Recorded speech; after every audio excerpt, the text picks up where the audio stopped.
ये वक्त रुकने का नहीं, सिलेक्शन बनाने का है। जो आज कॉन्सेप्ट समझेगा वही कल कट ऑफ तोड़ेगा।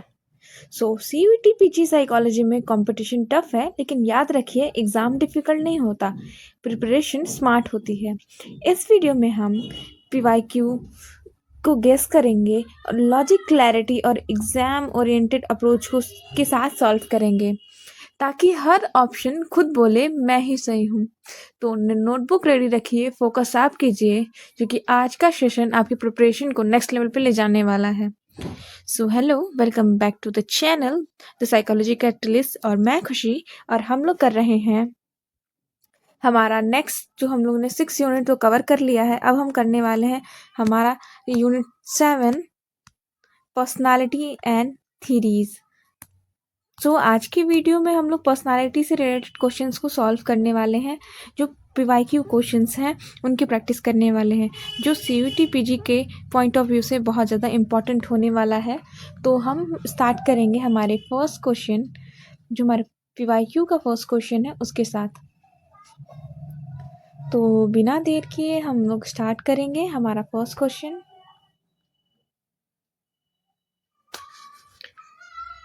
ये सारे जो क्वेश्चंस हैं वो power with in psychology book से मैंने वो कवर किया है। अगर आपको इस बुक का लिंक चाहिए तो आप टेलीग्राम चैनल को ज्वाइन कर सकते हैं। तो हमारा फर्स्ट क्वेश्चन है, Cattell's personality theory is also known as. So जो रेमंड बी कैटल है का मेन कंट्रीब्यूशन पर्सनालिटी साइकोलॉजी में साइंटिफिक ट्रेट अप्रोच लाना था। तो एक बात तो हम लोग को पता चल जाती है कि इनकी पर्सनालिटी थ्योरी है वो personality trait, scientific trait approach से रिलेटेड है।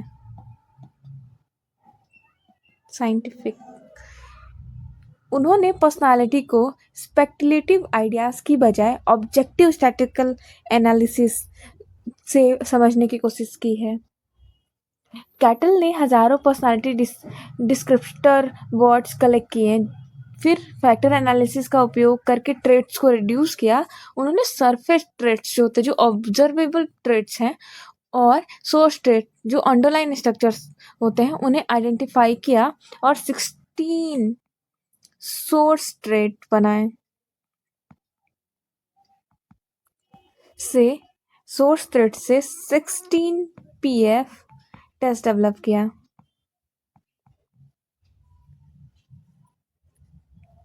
इसलिए इनकी थ्योरी का हार्ड फैक्टर है एनालिसिस टेक्निक। तो हमारा करेक्ट आंसर है option B, factor analytic theory. और जहाँ तक हम लोग बाकी थ्योरीज की बात करें तो ये जो साइको एनालिटिकल थ्योरी है वो ये फ्रूड की थ्योरी है, बहुत ही पॉपुलर है। और हमारा जो बिहेवियरिस्टिक जो हमारे हैं उसमें ये थ्योरी आती है हमारी स्किनर की और वॉटसन की। स्किनर और वॉटसन का नाम आता है। वही जो हमारी प्रोजेक्टिव थ्योरी है, जो इंगबॉट था, उसमें भी टेस्टिंग का मेथड है, थ्योरी नहीं है कोई भी। सो हमारा नेक्स्ट क्वेश्चन है, question number 2, test consist of 10 cards having print of inkblots. Inkblot का नाम आपको जहाँ भी दिखे आपको तुरंत क्लिक करना चाहिए, रोसैक का। तो उसका करेक्ट आंसर तो रोसैक टेस्ट हो जाता है। अब इसके बारे में हम लोग और समझ लेते हैं। ये क्वेश्चन जो है प्रोजेक्टिव टेक्निक्स पर बेस्ड है। तो प्रोजेक्टिव टेक्निक्स में तो दो पहले इंपॉर्टेंट टेस्ट होता है, एक टेट होता है, एक रोसैक होता है। तो जो रोसैक इंकब्लॉट टेस्ट है वो डेवलप्ड बाय हरमन रोसैक। जो हरमन रोसैक है उन्होंने किया था। एग्जैक्टली 10 स्टैंडर्डाइज्ड इंकब्लॉट कार्ड्स इन्होंने बनाए थे।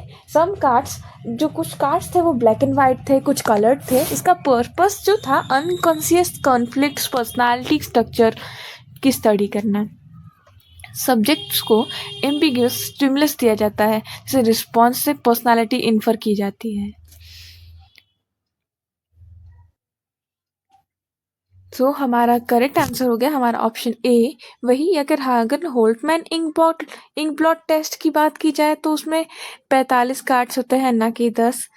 इस देखिए, अगर आप कंफ्यूज हो सकते हैं इन ब्लॉट से, आप इन ब्लॉट टेस्ट होल्ड्समैन पे तो वो हम टिक कर सकते हैं, पर हमें गलती नहीं करनी क्योंकि इसमें क्या है 35 कार्ड्स थे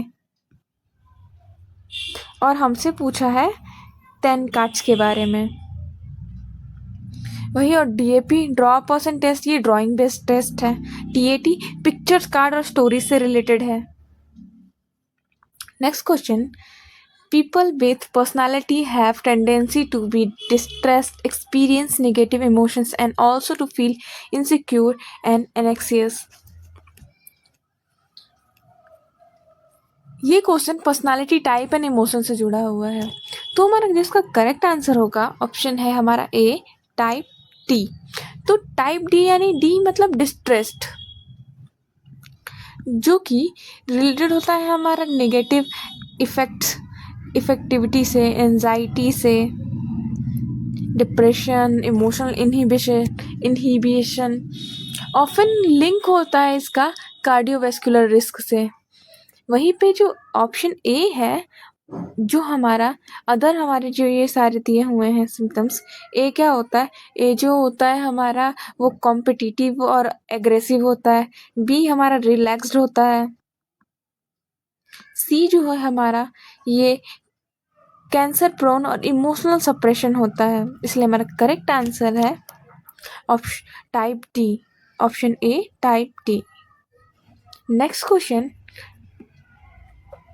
the 16 basic traits which could describe all difference among personality are termed as trait by Cattell।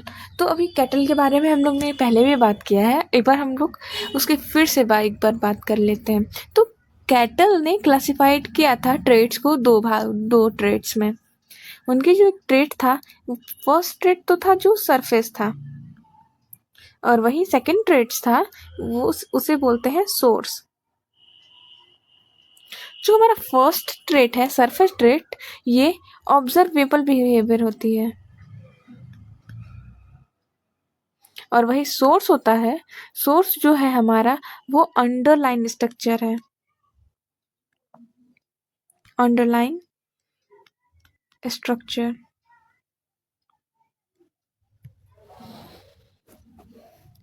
और ये 16 बेसिक जो ट्रेट्स हैं वो सोर्स ट्रेट्स हैं, क्योंकि वे फंडामेंटल हैं, वो जो दे जनरेट सरफेस बिहेवियर और आइडेंटिफाइड थ्रू फैक्टर एनालिसिस।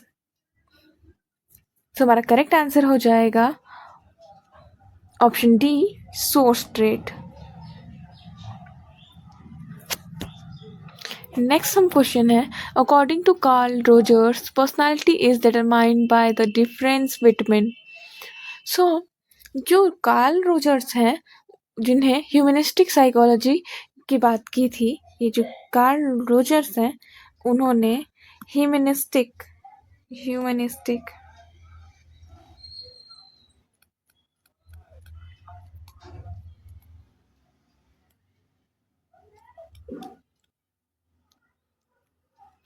उनका मेन जो एम्फसाइज था वो था सेल्फ कॉन्सेप्ट।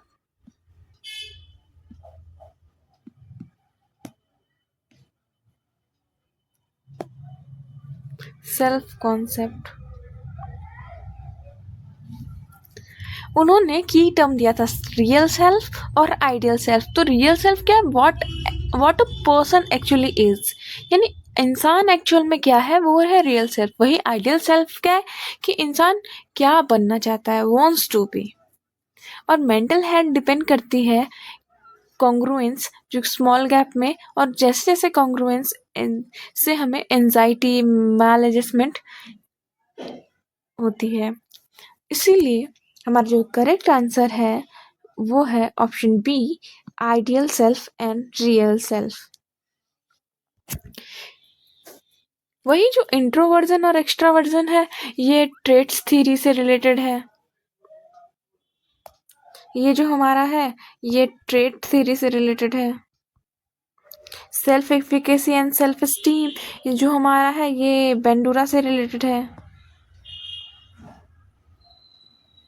वही पर्सनालिटी है, पर्सोना एंड शैडो, ये हमारा कार्ल जंग से रिलेटेड है। सो हम क्वेश्चन को तो टैकल कर रहे हैं, साथ में बाकी जो उसके ऑप्शंस हैं उसके साथ भी टैकल कर रहे हैं। इससे हमारा प्रिपरेशन डबल नहीं, ट्रिपल नहीं, पूरे अच्छी तरीके से सारे डायमेंशंस को कवर करके हो रही है। अब हम मूव करते हैं नेक्स्ट क्वेश्चन की तरफ। Which personality factor and of Costa and McCrae was also discussed by Eysenck. So Costa and McCrae ने बिग 5 मॉडल दिया था और वही आइजेंक ने पेन मॉडल दिया था। बिग 5 फैक्टर में भी एक्स्ट्रावर्जन एंड न्यूरोटिज्म, और आइजेंक ने भी उसी न्यूरोटिज्म एक्स्ट्रावर्जन की बात की थी, और इसीलिए हमारा जो करेक्ट आंसर होगा वो होगा extraversion, option A. Openness to experience, ये आइजेंक का नहीं था, ये भी नहीं, कॉन्शियसनेस भी नहीं था, एग्रीएबलनेस भी नहीं था। ये सारे जो हैं वो बिग 5 फैक्टर थीरीज में आती हैं। हमारा करेक्ट आंसर है option A. Who proposed that the birth order affect personality? तो एल्फ्रेड एडलर जो इंडिविजुअल साइकोलॉजिस्ट हैं, एल्फ्रेड एडलर जो कि हमारे इंडिविजुअल साइकोलॉजी से रिलेटेड है,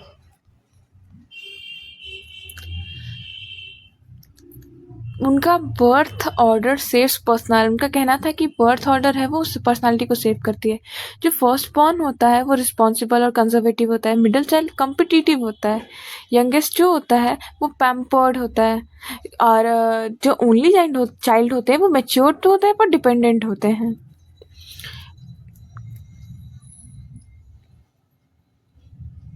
सो हमारा करेक्ट आंसर है option B, Alfred Adler. Next question है, emotional instability is something labeled as. So in big 5 factor model, emotional instability is opposite of emotional stability. जो terms use करते हैं generally neuroticism, उसमें हम anxiety, mood swing, emotional reactivity की बात करते हैं।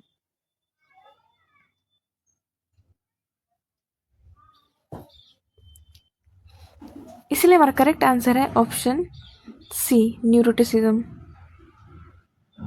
वही जो हमारा कॉन्शियसनेस है वो डिसिप्लिन, अग्रीबलनेस, कोऑपरेशन और ओपननेस, इमेजिनेशन से रिलेटेड होता है। Question number 9, individual who have higher needs for may be more likely to engage in risky behavior. This characteristic may be stronger during adolescence than childhood and adulthood. तो ये जो है जकर man sensation seeking से related है। So हमारा correct answer है option सी, sensation seeking. तो हाई सेंसेशन सीकर्स क्या होता है, वो इंजॉय नोवेलिटी, रिस्क टेकिंग होते हैं, थ्रिल सीकिंग बिहेवियर दिखाते हैं, पीक्स इन एडोलसेंस के टाइम पे पीक होता है। वही हेल्पिंग अदर, ये क्या होता है, प्रो सोशल होता है। अप्रूवल जो है वो सोशल मोटिवेशन है, और इंगेजमेंट जो है वो वेज से रिलेटेड है। नेक्स्ट क्वेश्चन है हमारा, sociable, talkative, fun loving at one end to sober, reserved, cautious at the other, reflect about which of the following big 5 factor, fifth dimension of personality. So big 5 factor personality model में extraversion एक major dimension है जो बताता है कि person social word से energy लेता है या नहीं। तो हाई जो एक्स्ट्रावर्जन होते हैं वो सोशिएबल होते हैं, टॉकटेटिव होते हैं, एनर्जेटिक भी होते हैं, आउट गोइंग होते हैं। वही लो एक्स्ट्रावर्जन जो होते हैं वो क्वाइट होते हैं, रिजर्व होते हैं, और लेस सोशली एक्सप्रेसिव होते हैं। तो यहाँ सोशेबल, टॉकटेटिव वर्सेस सोबर और reserve clearly extraversion introversion continuum को डिस्क्राइब करता है। तो हमारा एक सही करेक्ट आंसर होगा option D, extraversion. Next question है, the Myers Briggs types indicator is a personality inventory based on whose theory of personality? So MBTI directly based है Carl Jung theory of psychological types पे। तुम्हारा correct answer है option D, Carl Jung. इनकी जो theory है वो है psychological types. जंग ने बताया कि लोग इन्फॉर्मेशन को परसीव और डिसीजंस को प्रोसेस करने में डिफरेंट होते हैं। MBTI जो होता है उनके 4 डाइकोटमीज होते हैं। जो MBTI है इसके 4 डाइकोटमस है, जिसमें फर्स्ट है हमारा इंट्रोवर्जन,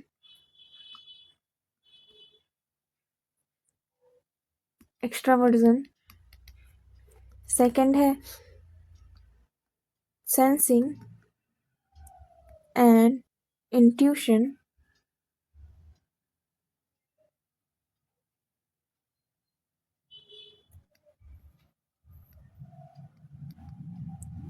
थर्ड है हमारा थिंकिंग, फीलिंग। फोर्थ डाइकोटमस है हमारा judging and perceiving.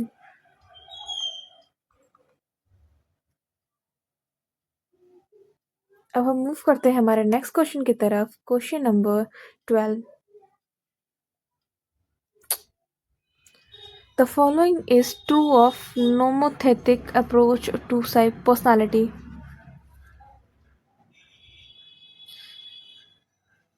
Nomothetic approach personality को साइंटिफिक लॉज के थ्रू स्टडी करता है। इस अप्रोच के की पॉइंट्स होते हैं focus on similarities among people, general laws applicable to everyone, uses standardized test and statistic. ये अप्रोच मानता है कि ह्यूमन बिहेवियर के कुछ यूनिवर्सल प्रिंसिपल होते हैं जो आप सभी पर अप्लाई होते हैं। सो हमारा करेक्ट आंसर है option all people are governed by same basic behavioral principle। इसी के कॉन्ट्रास्ट में आइडियोग्राफिक अप्रोच होता है जो कि यूनिकनेस और केस स्टडीज पे बेस होता है। वहीं पे नोमोथेटिक अप्रोच है वो जनरलाइजेशन एंड ट्रेड्स पे डिपेंड करता है। एग्जाम ट्रेड क्या है? यूनिकनेस ऑफ इंडिविजुअल को लिखा हो सकता है कि आइडियोग्राफिक के नाम से दिया जाता है, जनरल लॉस लिखा हो नोमोथेटिक के नाम से पे दिया जा सकता है। अब हम मूव करते हैं हमारे next question number 13। Physical attractiveness of a person or any other trait can influence multiple judgments or lead to more favorable views of the whole personality. This tendency called hello effect एक cognitive बायस है जिसमें एक single positive या negative trait के basis पर पूरी personality जज कर ली जाती है। एक अच्छा ट्रेट यानी ऑल ओवर पॉजिटिव इंप्रेशन, एक बुरा trait all over negative impression. इसमें ऑब्जेक्टिव इवैल्यूएशन डिस्टॉर्टेड हो जाता है। तो हमारा करेक्ट आंसर है option C, halo effect. Example से अगर इसको समझें तो अगर कोई स्टूडेंट गुड लुकिंग है तो टीचर भी उसे इंटेलिजेंट भी मान लेता है बिना एविडेंस के। इससे रिलेटेड इफेक्ट होते हैं जो एग्जाम में कन्फ्यूजन होता है, जैसे प्राइमरी इफेक्ट होता है। इसमें क्या होता है, फर्स्ट इंफॉर्मेशन की ज़्यादा वैल्यू होती है। और वहीं पाइगेलियन इफेक्ट जो होता है वो एक्सपेक्टेशन से परफॉर्मेंस चेंज होता है। और हेलो जो ट्रेड इफेक्ट है वो वन ट्रेड होल पर्सनालिटी की बात करता है। अब हम लोग मूव करते हैं हमारे नेक्स्ट क्वेश्चन नंबर 14, जो कि वो कहता है the component of personality that is vast reservoir of basic biological अर्ज इज द। सिगमंड फ्राइड के साइकोएनालिटिकल थ्योरी के अकॉर्डिंग पर्सनालिटी के 3 कंपोनेंट होते हैं, इट, ईगो और सुपर ईगो। इड जो होता है सबसे प्रिमिटिव और बेसिक पार्ट है जो बर्थ से प्रेजेंट होता है। ईट का काम है बायोलॉजिकल अर्ज को सेटिस्फाई करना, जैसे हंगर, सेक्स, एग्रेशन। ईट प्लेजर प्रिंसिपल पर काम करता है, मतलब जो चाहिए अभी चाहिए, बिना रियलिटी मोरालिटी सोचे। ईट कम्प्लीटली अनकॉन्शियस होता है, इसमें लॉजिक, रूल्स या सोसाइटी का कोई रोल नहीं होता। एग्जाम्पल के लिए अगर बच्चा भूख लगने पर तुरंत रोना शुरू कर देता है तो ये ईड का काम है। सो हमारा करेक्ट आंसर है option B, id. Now we are moving to our next question. Question number 15. One of the most unique aspect of MMPI is that it was the first major personality inventory is to incorporate. तो MMPI है मिनस्टोटा मल्टीफेजिक personality inventory, एक objective personality test है। इसका सबसे unique feature है validity scale का use. Validity scale, तो हमारा करेक्ट आंसर तो हमें यही मिल गया, ऑप्शन सी, वैलिडिटी स्केल। तो वैलिडिटी स्केल का पर्पस होता है कि चेक करना कि टेस्ट देने वाला झूठ तो नहीं बोल रहा, ओवरली पॉजिटिव या नेगेटिव इमेज नहीं बना रहा, रैंडम आंसर तो नहीं दे रहा। इसमें वैलिडिटी स्केल में 3 होते हैं मेन स्केल। एल होता है जो कि लाई बताता है, डिटेक्ट करता है। एफ है जो फेकनेस को डिटेक्ट करता है। वहीं पर के जो है वो डिफेंसिव मैकेनिज्म को पहचानता है, जो जिसकी वजह से ये टेस्ट और भी ज़्यादा वैलिड हो जाता है। एग्जाम्पल के लिए अगर कोई हर स्टेटमेंट पे आई एम परफेक्ट बोले तो MMPI उसे डिटेक्ट कर लेगा। नेक्स्ट क्वेश्चन है, the personality test that present an ambiguous stimulus picture to which the person may respond as he or she wishes is a। सो पर्सनालिटी टेस्ट जो अगर ambiguous stimulus आए तो हमारा करेक्ट आंसर बिना सोचे रोसैक हो जाता है। तो रोसैक टेस्ट एक प्रोजेक्टिव टेक्निक है जिसमें 10 कार्ड्स होते हैं। ये कार्ड्स एम्बिगुअस होते हैं, मतलब क्लियर नहीं होते कि क्या है। एजम्पशंस ये होता है कि पर्सन जो देखता है वो अपनी अनकॉन्शियस फीलिंग प्रोजेक्ट करता है। इस तरह से पता चलता है emotional conflicts, thought process, personality dynamics, इन सभी चीज़ों का पता चलता है। एग्जाम्पल, सेम इंक ब्लॉट को कोई बटरफ्लाई और कोई मॉन्स्टर कुछ भी इंटरप्रेट अपनी पर्सनालिटी के अकॉर्डिंग इंटरप्रिटेशन दे सकता है। Next question is question number 17. One of the following important contribution of the behaviorist approach to personality has been. So, behavioristic psychologist जिसमें वॉटसन एंड स्कीनर का बहुत बड़ा रोल है, उन्होंने कहा पर्सनालिटी यानी कि लर्निंग प्लस इन्वायरमेंट। उन्होंने अनकॉन्शियस या इनर मोटिव्स को इग्नोर करके ऑब्जर्वेबल बिहेवियर पर फोकस किया। बिहेवियरिस्ट अप्रोच का मेजर कंट्रीब्यूशन इन्वायरमेंट बेस्ड स्विप करता है और रिवार्ड पनिशमेंट से पर्सनालिटी डेवलप होती है। एग्जाम्पल, चाइल्ड को प्रेज मिलती है तो कॉन्फिडेंट बन जाता है, ये इन्वायरमेंटल इन्फ्लुएंस होता है। सो हमारा यहाँ पे करेक्ट आंसर है वो है recognition of the importance of environmental variables. Next question है question number 18. The uniqueness of individual experience and behavior is a focus of। तो अभी भी हम लोग ने बात किया आइडियोग्राफिक अप्रोच के बारे में। पर्सनालिटी स्टडी में 2 अप्रोचेस होते हैं, nomothetic and idiographic. Nomothetic general laws की बात करता है, आइडियोग्राफिक इंडिविजुअल यूनिकनेस की बात करती है, यूनिकनेस ऑफ इंडिविजुअल। आइडियोग्राफी अप्रोच कहता है हर इंडिविजुअल अलग है, कंपैरिजन मीनिंगलेस हो सकता है। इसमें डिफरेंट मेथड्स होते हैं जिसमें case study, life histories, in depth interviews. Example, fried का अना केस स्टडी एक इंडिविजुअल पर डीप एनालिसिस है। Next question number 19. People who have personality trait of restrained reaction when subject to stressful event more effectively than do people who are not having it, and it also component of commitment, control and challenge। So hardiness एक personality trait है जो stress से लड़ने की capacity को बढ़ाता है। इसके 3 कंपोनेंट्स होते हैं। पहला होता है कमिटमेंट। कमिटमेंट जो है लाइफ में इन्वॉल्वमेंट से रिलेटेड है। और सेकंड होता है कंट्रोल। कंट्रोल सिचुएशन पर इन्फ्लुएंस का बिलीफ होता है। वही थर्ड है कंपोनेंट चैलेंज। चेंज को अपॉर्चुनिटी समझना। ये 3 मेजर कंपोनेंट्स हैं। हार्डी लोग स्ट्रेस को थ्रेट नहीं बल्कि ग्रोथ का चांस समझते हैं। एग्जाम फेल्योर के बाद गिव अप नहीं करना बल्कि और मेहनत करना इसका बेस्ट एग्जाम्पल है। नेक्स्ट क्वेश्चन है question number 20। Arvind is extremely competitive, always in hurry and often irritable. Type A personality. Which one of the following forms aggression is he most likely to engage in? So type A personality trait है, यानी कि high competitive, impatient, time urgent, easily irritable.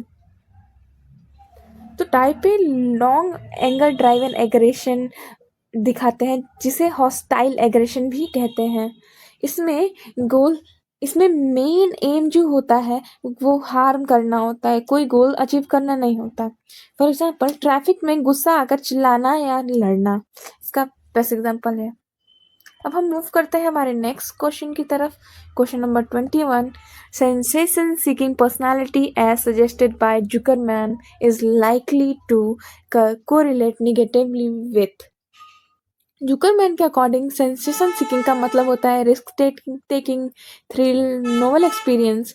वही consciousness trait में होता है discipline, planning, self control. इसीलिए दोनों एक दूसरे के अपोजिट होते हैं। Example adventure biker usually rules ignore करता है जो कि लो कॉन्शियसनेस है। सो हमारा करेक्ट आंसर होगा option C, consciousness. Next question, a self-report questionnaire for assessing aspect of the self-concept is. So Q short technique में स्टेटमेंट्स को cards पे लिखा जाता है। पर्सन उन्हें अपने अकॉर्डिंग शॉर्ट करता है, most like me, list like me. ये सेल्फ कॉन्सेप्ट और पर्सनालिटी असेसमेंट में यूज होता है। एग्जाम्पल आई एम कॉन्फिडेंट को टॉप कैटेगरी में रखना। नेक्स्ट क्वेश्चन है question number 23। प्रोपियम, the term for the ego or self was given by. So golden जो हमारे